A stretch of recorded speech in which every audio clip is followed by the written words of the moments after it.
build off of the boom bap drum beat that we have. And I'm sorry if I'm in your left ear. Couldn't figure it out and don't have time. It's Mother's Day. So we got our drum beat. What I want to try and do is show you how to load samples into the UVI workstation. In playing around with it, it's a fair amount more flexible than I thought it was. So I'm going to break this into a couple of different videos over a week or so, or two. So what I've done here is I've just separated the kick drum pattern. So this track, even though it's grayed out because there's no instrument, is just the kick drum of this same beat. I'm going to load up. It's a stereo track. So originally I had done the tracks in mono, but that's okay. The samples are in stereo, so you want to have a stereo track. UVI only works in stereo, so there we go. So I am going to insert on this stereo instrument track the UVI workstation. And as you can see, it loads up completely blank. We had learned at least how to navigate and bring up our own sounds and whatnot.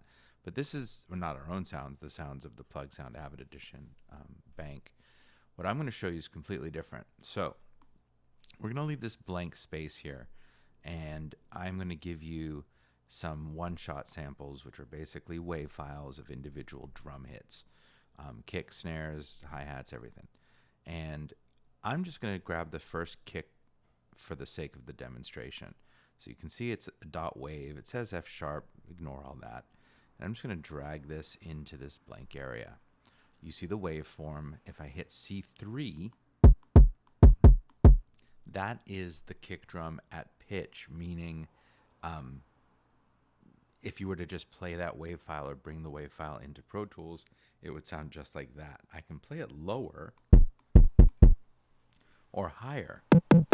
What's going on with the sampler, and most samplers, all samplers by definition kind of, or by history, they are playing this wave file slower, and therefore the pitch goes down as well. So it's slower and lower, higher and faster.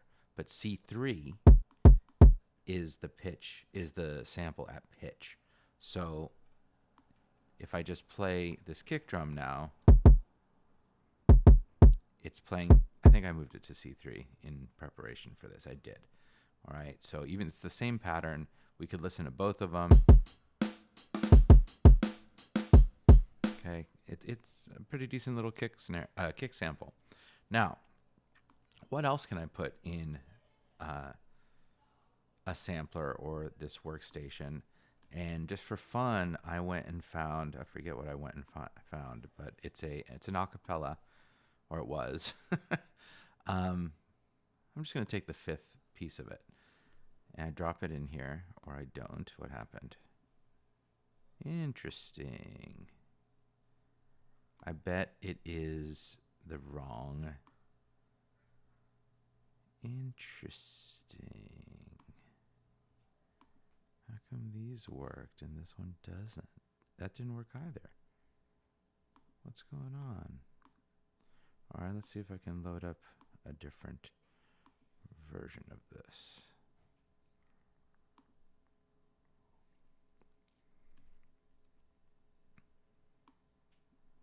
Oh, sometimes you just gotta try.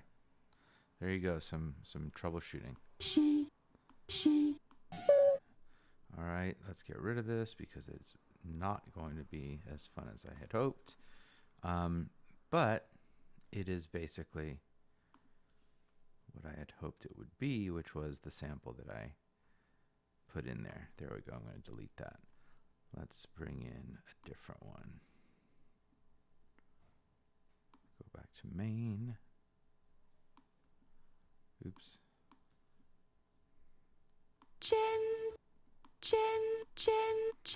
Okay, so it's a vocal sample from a track.